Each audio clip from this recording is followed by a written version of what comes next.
Baiklah, sebelum kita mempelajari tentang teori difusi inovasi, kita harus mengetahui pengertian dari difusi inovasi itu sendiri. Difusi inovasi terdiri dari dua padanan kata, yaitu difusi dan inovasi. Roger mendefinisikan difusi sebagai proses di mana suatu inovasi dikomunikasikan melalui saluran tertentu dalam jangka waktu tertentu. Kemudian pengertian inovasi itu sendiri menurut Mardikanto yaitu suatu ide, perilaku, produk, informasi, dan praktik-praktik yang baru yang belum banyak diketahui masyarakat dan diterima dan digunakan. Dilaksanakan oleh sebagian besar masyarakat dalam suatu lokalitas tertentu. Maka dari definisi dua padanan kata itu, pengertian difusi inovasi tersebut adalah suatu proses penyebaran serapan ide-ide atau hal-hal yang baru dalam upaya untuk merubah suatu masyarakat yang terjadi secara terus-menerus dari suatu tempat ke tempat lainnya, dari suatu kurun waktu ke kurun waktu berikutnya, dan suatu bidang tertentu ke bidang yang lainnya, kepada sekelompok anggota dari sistem sosial.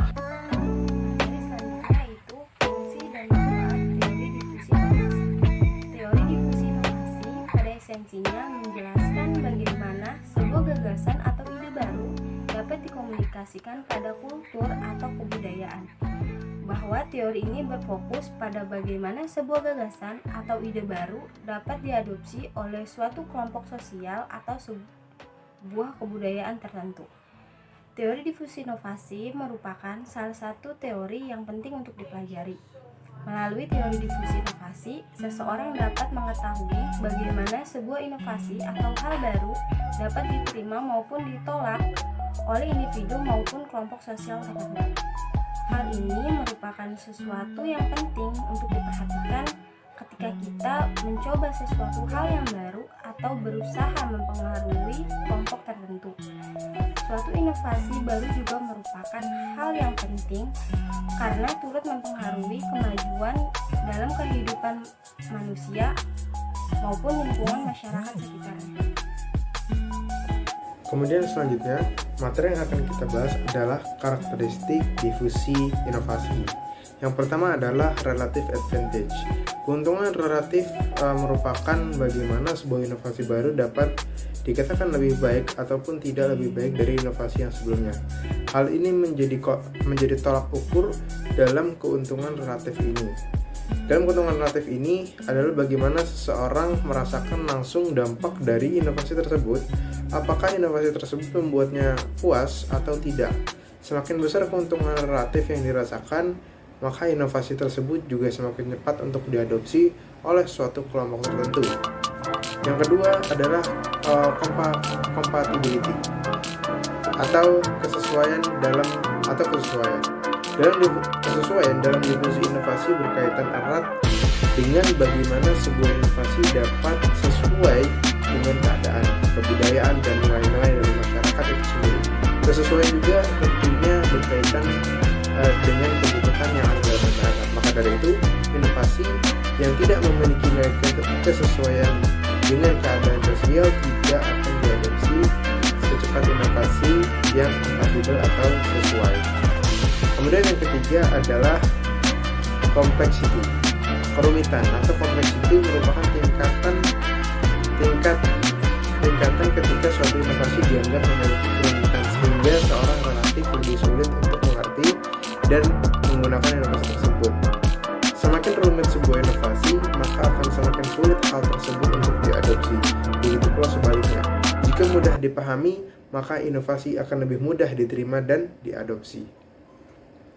Lalu kemudian triability atau dapat diuji coba, yaitu memiliki arti jika sesuatu inovasi dapat dicoba dalam skala kecil, biasanya juga dapat lebih cepat diadopsi dibandingkan dengan inovasi yang tidak bisa dicoba terlebih dahulu. Dengan diuji coba terlebih dahulu, sebuah inovasi akan lebih mudah diketahui sesuai atau tidaknya. Para adopter juga tentu dapat lebih mudah mengetahui keberhasilan, kelebihan dan kekurangan sebelum akhirnya mereka mengadopsi secara keseluruhan. Selanjutnya kita akan membahas tentang studi kasus yang menjelaskan bagaimana teori difusi informasi ini mempengaruhi masyarakat. Studi kasus yang akan kita bahas adalah penerapan teori difusi informasi dalam adopsi mobile payment di Provinsi Jawa Barat, yaitu GoPay, OVO, Dana, Link Aja, dan Zenius. Berdasarkan hasil riset ePrice Group 2019 yang berkolaborasi dengan perusahaan analisis data terpercaya Upmind, terdapat daftar aplikasi e-wallet terbesar di Indonesia berdasarkan pengguna aktif bulanan dan jumlah download aplikasi dalam 7 kuartal terakhir. Sejak tahun 2017, Google Play dan iOS hingga tahun 2019.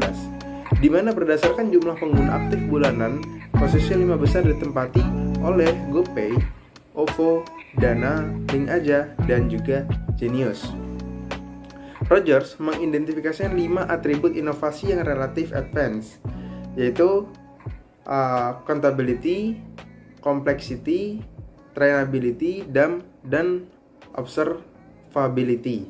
Kelima atribut ini dengan tambahan perceived risk dapat dihubungkan dengan adopsi dan penggunaan mobile payment di Indonesia.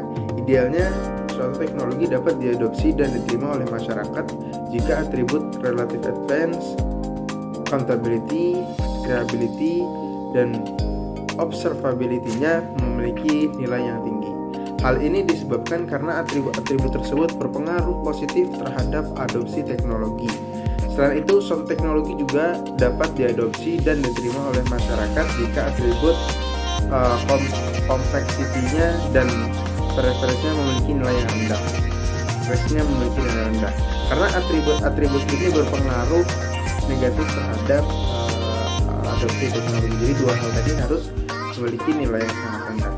Nah, mobile payment mengacu pada penggunaan perangkat seluler untuk mentransfer dana dari satu pihak, ya, yaitu pihak pembayar ke pihak penerima lainnya secara elektronik, baik secara langsung maupun melalui perantara.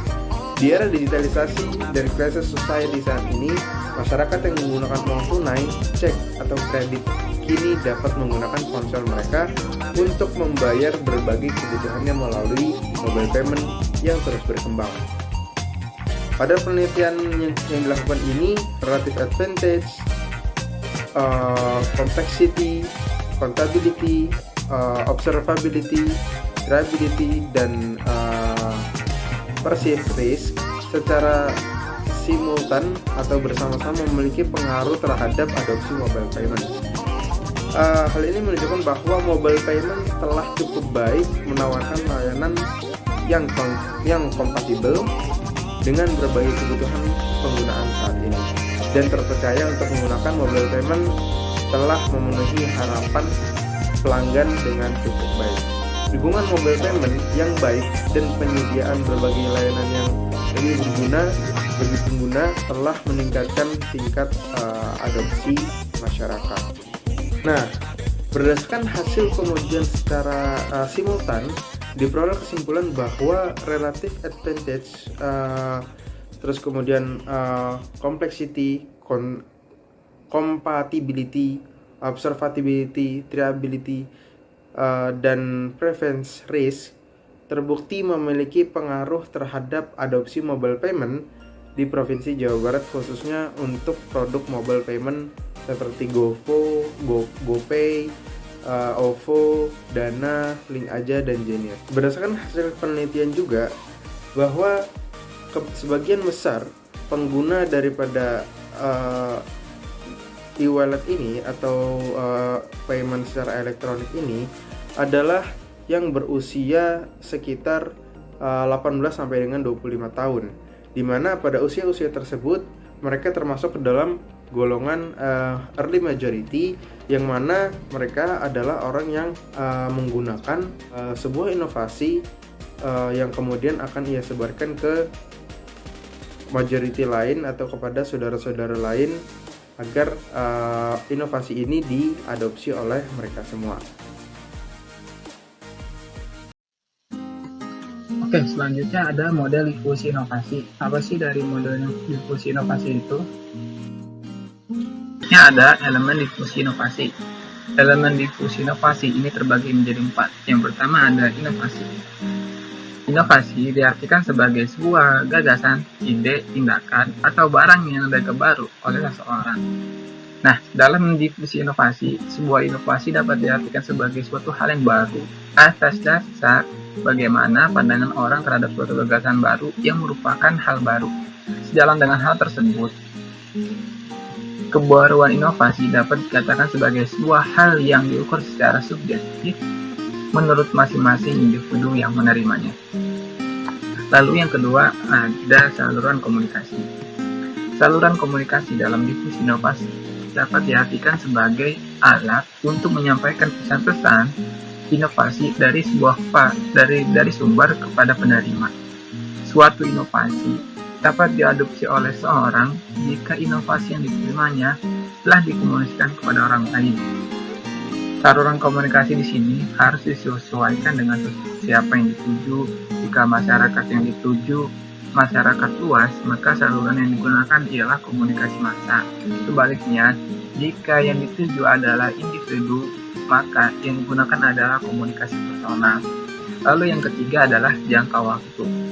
Jangka waktu dalam difusi inovasi ini merupakan sebuah proses keputusan dari mulai seseorang mengetahui sampai memutuskan untuk menerima ataupun menolaknya.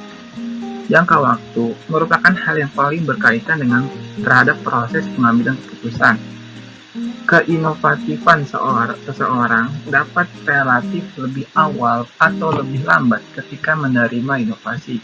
Begitu pula ketika menghadapi sebuah inovasi dalam sistem sosial.